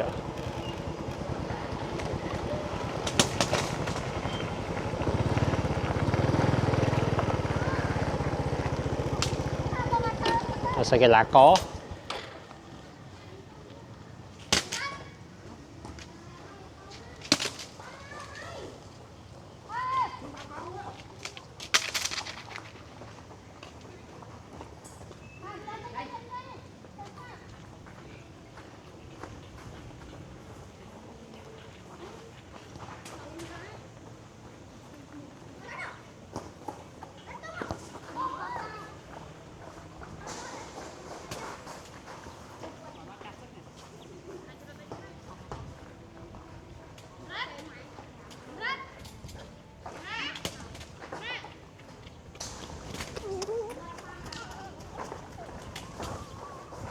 អូ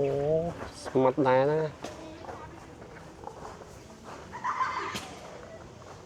កូនស្រីកែបង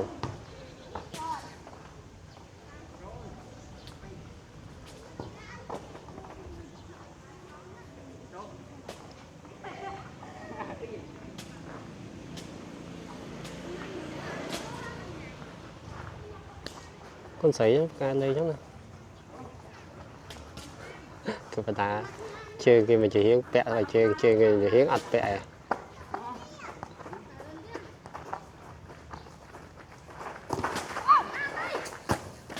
លក់អូ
ก็เลยเมื่อตอนจำนอง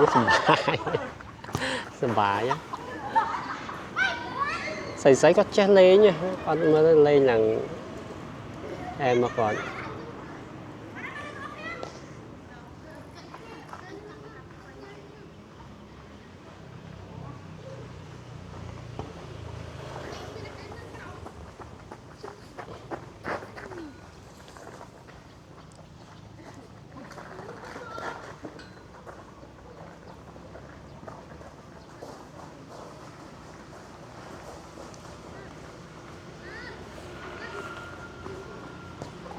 chân dạ dạ pas mà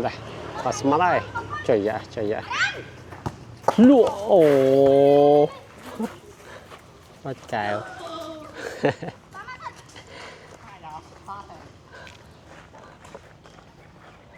cái mày ngắt bắt cào không lên sân bãi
Saya jual macam kau tu nak. Ada tu punya. Ama memang kau.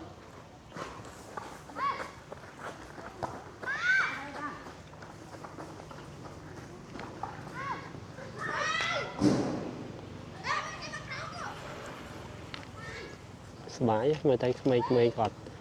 che lên sbãi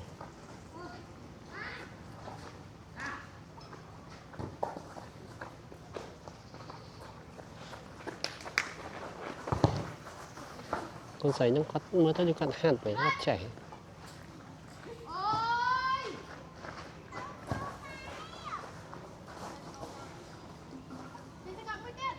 trời nhẹ nhẹ mà wow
cái chạm si cái chạm mưa chạm miệng á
Ồ.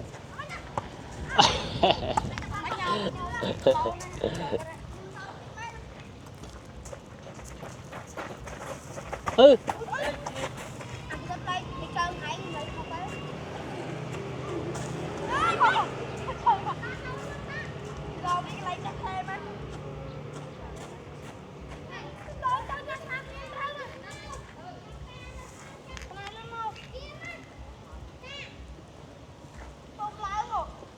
Cái sáng con lên lơ cột mò thùng thúng hay ở đấy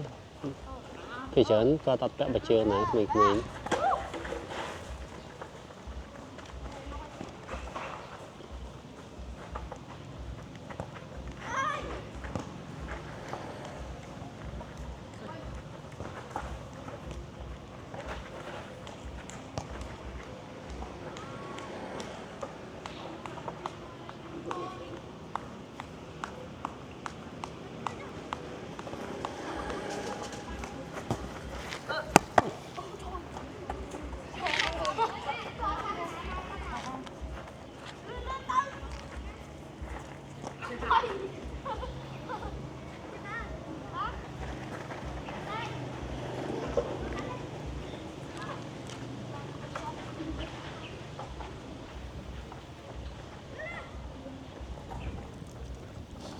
nấu mẹ tôi gì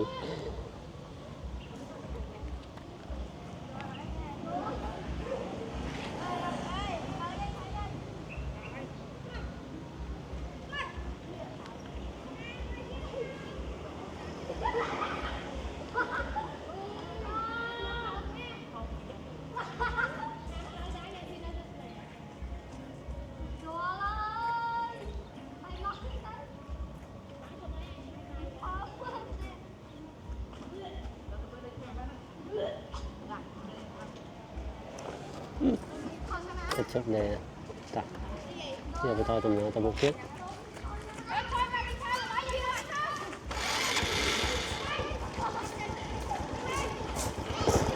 đấy lên tới lên vui nữa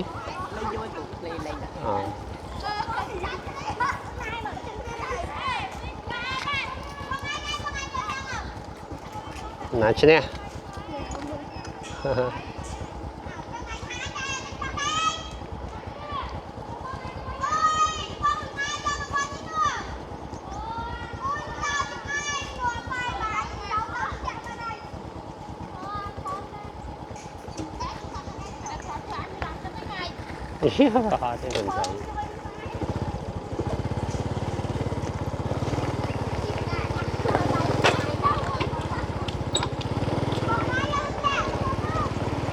thế mình thấy cái con thấy tôi giật lạnh miền tên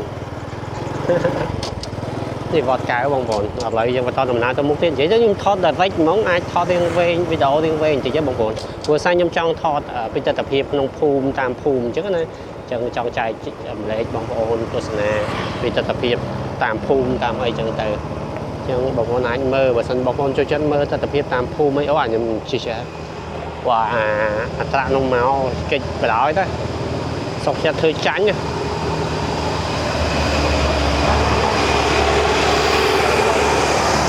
wow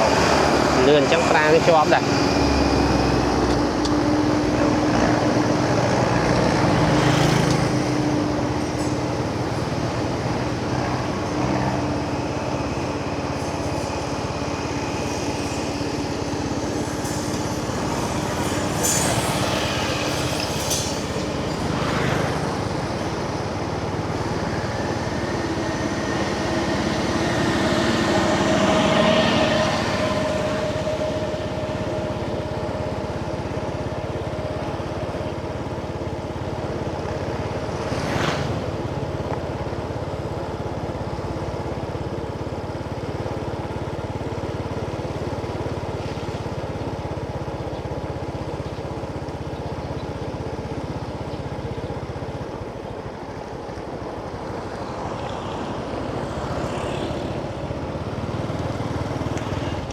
nộp là tón mà nãy u lại chỉ tầm mờ tích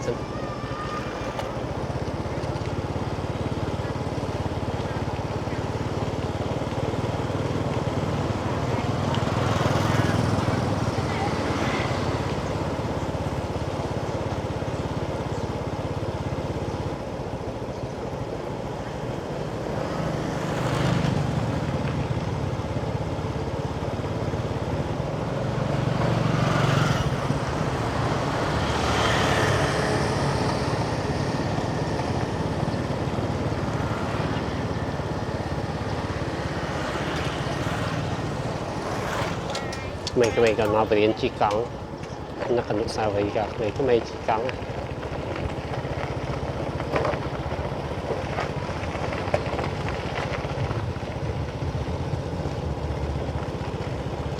vậy chẳng nơi tình lập sẵn là on vật mà quay lên nó ấy chứ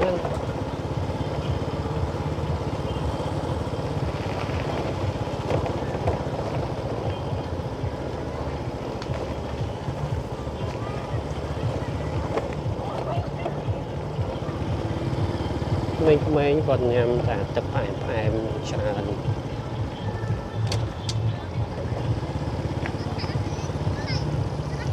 càng cái đầy trả nó không nên làm vậy dắt cái đống chai đỏ ra lại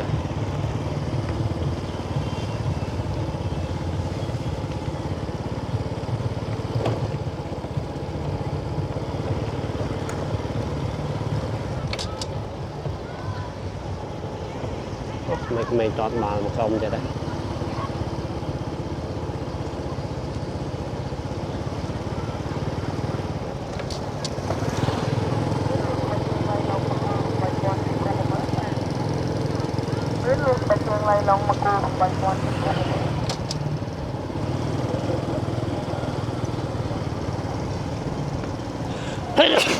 đây da sorry sonto nè miền tây ta miền tây lụa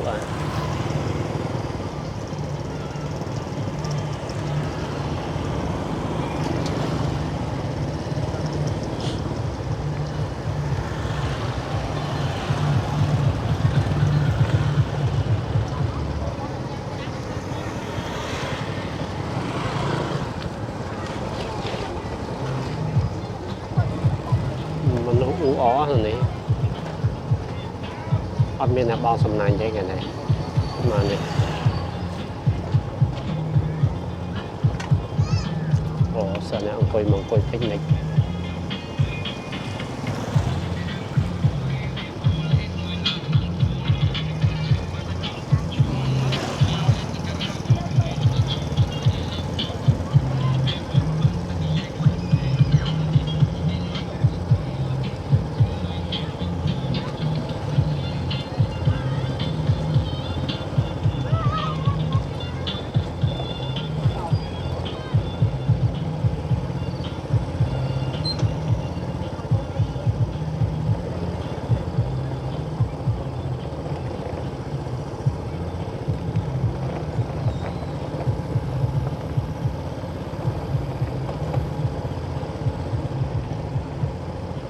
bật tuổi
គ្រួសារគាត់អង្គុយញ៉ាំពេញនិចអាហារកំណងតែនៅដោយបងប្អូនបានឃើញអញ្ចឹងគឺខាងនោះក៏មានគ្រួសារមួយគ្រួសារគាត់មកអង្គុយញ៉ាំពេញនិចអីនៅមាត់សង្ការទំនងមែនតើនិយាយទៅនៅទំនប់សាលាតាអនណាបងប្អូនហើយហ្នឹងហើយបងប្អូនងាយឡើងអញ្ចឹងមកអង្គុយអញ្ចឹងជាល្អប៉ុន្តែសំខាន់រឿងសំខាន់ដែលយើងគួរតែយកចិត្តទុកដាក់នោះគឺការគ្រប់គ្រងសម្រាមឲ្យតែយើងគ្រប់គ្រងសម្រាមបានល្អអូខេយើងអង្គុយតាមណាគឺយើងសប្បាយតែដល់អ្នកក្រោយមកបន្ទាប់មកគឺយើងសប្បាយរីករាយទាំងអស់គ្នាកុំឲ្យតែយើងញ៉ាំហើយយើងអត់ទុកដាក់សម្រាមបានល្អអានឹងវារឿងពិបាកដែរអញ្ចឹងណា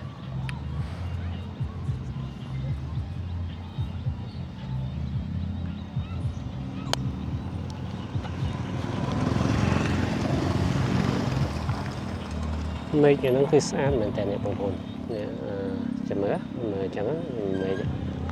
មេឃកណែស្អាតមែនតើហ្មងវ៉ាវតើឥឡូវខ្ញុំជិះត្រឡប់ទៅវិញហើយថតតាមផ្លូវជូនបងប្អូនទស្សនាខ្លះមិនលំអិតទេ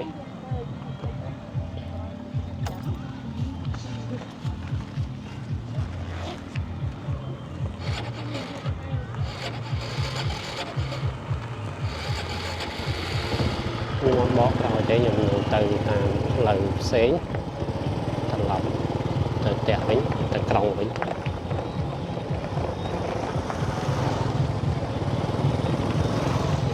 ្រៅពីអ្នកមកអង្គុយញ៉ាំអីក៏មានអ្នកបណ្ដាហាត់ប្រាណដែរអីចឹង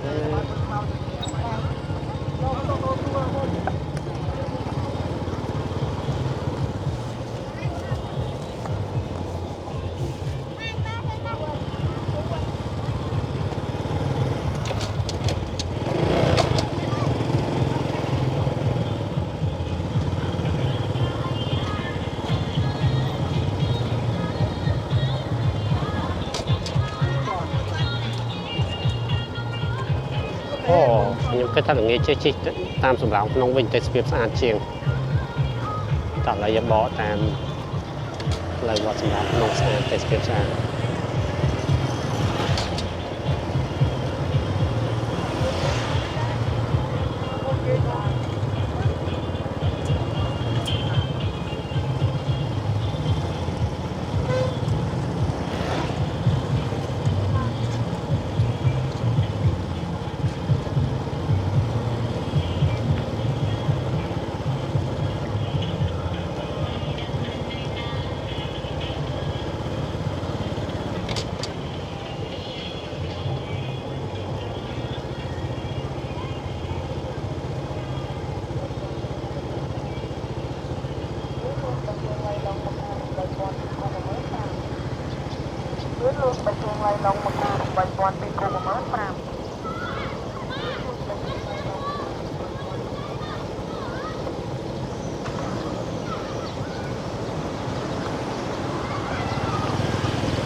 ទេតោះឥឡូវ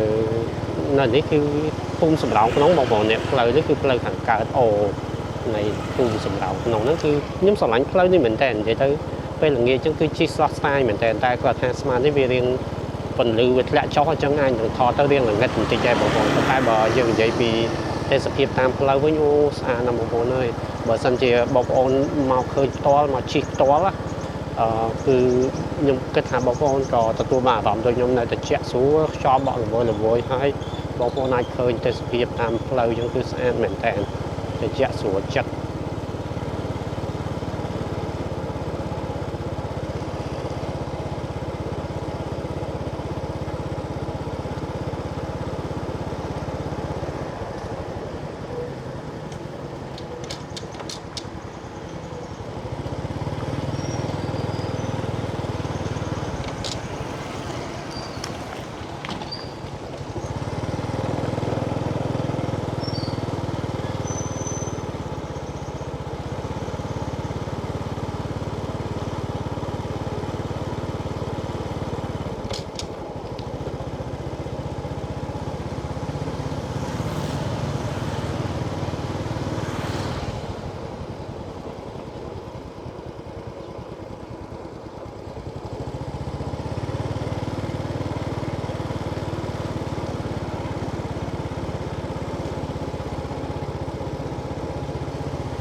mình trôi trơn này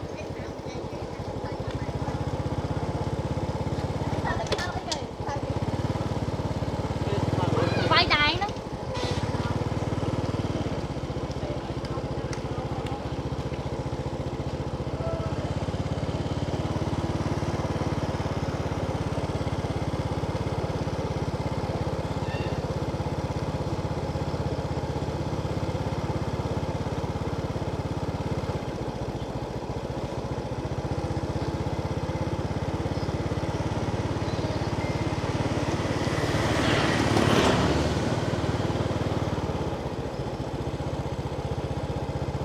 có che điệp trong này một nhà miền bằng miền này này chạm nó chạm lời một ôi ôi chùm nông mình tên cô viết bắt bỏ đọc lời để cô viết nơi thằng cao lời một nơi chạm mà chẳng viết bắt bỏ đọc lời để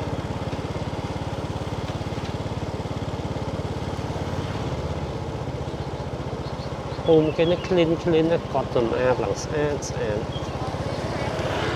sầm làm về riêng miền đặc biệt để rồi tích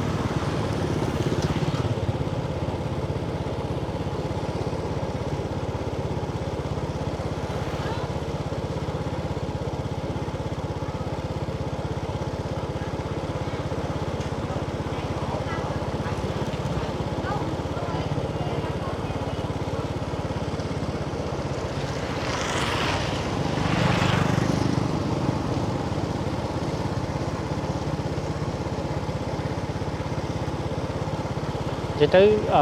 anh ấy admin này nè làm phải quạt bảo thì vận tải đến mục tiêu mũi quạt bảo riêng luôn chứ chẳng tới mưa tới lâu lần xa một ấy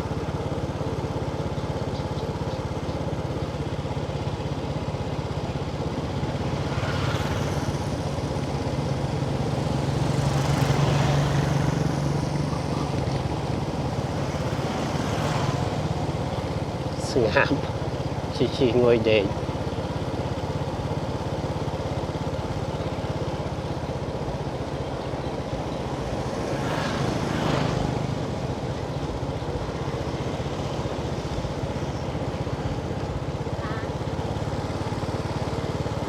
thế còn cả ấy mình tốn với cha mông cà phê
cái màគាត់ដុតអីក្នុងតំណង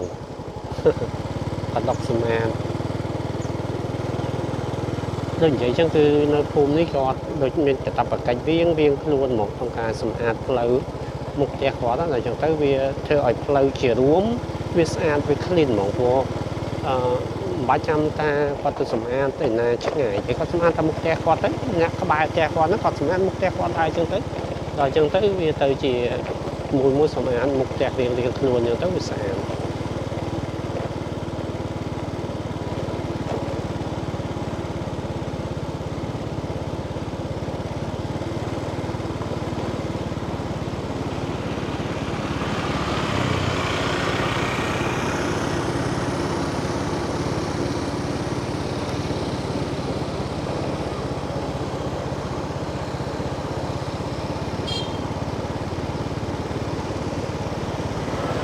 bây còn bao hả xung quanh tầm mót stưng á đây mót stưng nó còn bao là xa một á hay còn một đọt xong rồi dương đăng thà cả đọt nó vì ai nhận một phô phải tháng phần tay bà sân dân có mình đang vô sủng nó cóp có biết một phô rồi chắc vì ăn nên bị chi sang nên phải lo chuyện nắng chẳng miên tại quạt đọt luôn quạt nó phô mà đó chi trong chế đôi chuyện miên lan sủng mà vô để bồng bồn chẳng miên tại quạt miên bị chi sang luôn quạt trong cả sủng một tẹt quạt sủng tẹt quạt sủng thì đúng cứ sủng là mày luôn quạt chẳng này chẳng mai với tận lọt tăng bị đá người ta tẹt làm với cái viên tại cả đọt sủng làm chào này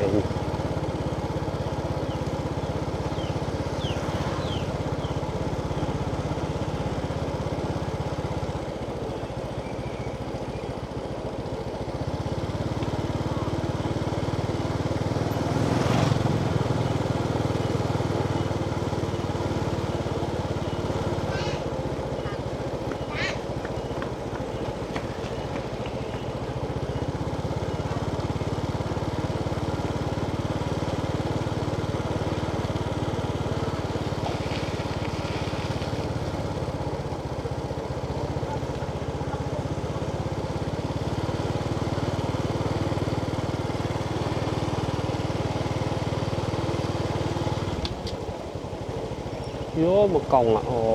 chỉ đọt em muốn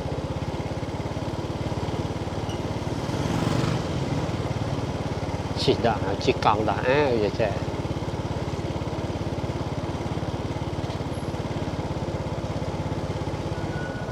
nhưng xong chỉ cắt lại mình còn lụa thực tại một muối mà còn là mình lụa mình mấy tình thực tại còn thích đo mình tích liền nhà nó liền này phải này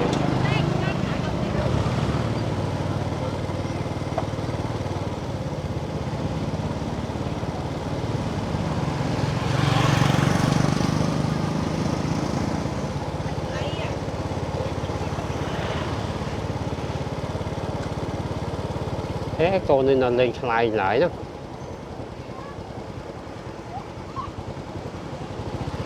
cái lên slide thằng P nhầm chỉ tới chân mày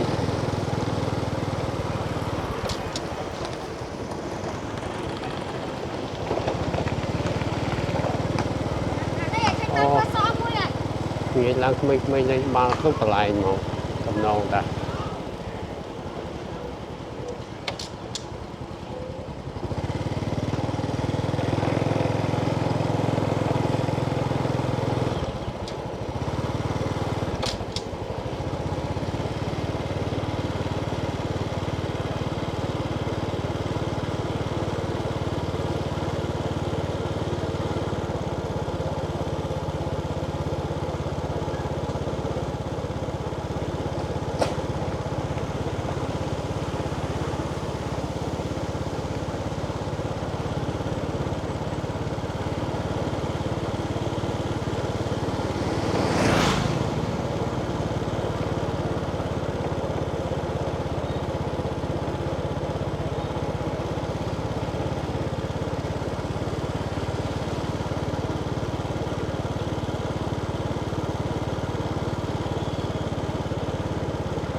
mình từ bà tại đấng từ bà tại đấng ấy từ bà tạiจะใช้ยุบได้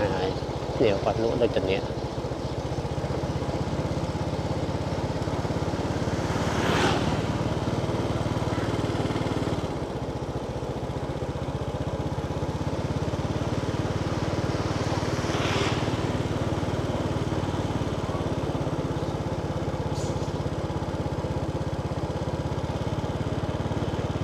โอเคเลยซาแต่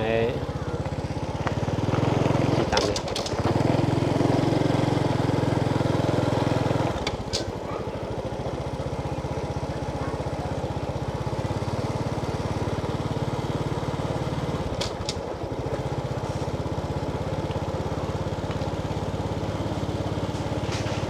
បាទដោយសារតែវីដេអូយើងក៏វែងណាស់ដែរហើយណាមួយវាក៏យប់ដែរឥឡូវគឺម៉ោង6កន្លះហើយវាចាប់ផ្ដើមធ្លាក់ល្ងឹតខ្លាំងហើយខ្ញុំថតក៏មិនច្បាស់ដែរអញ្ចឹងសម្រាប់វីដេអូនេះសន្មតថាចប់ប៉ុណ្ណឹងហើយអរគុណច្រើនសម្រាប់ការទស្សនាចាំជួបគ្នាវីដេអូក្រោយពីខេត្តបាត់ដំបងទៀតអរគុណច្រើនបាយបាយជំរាបលា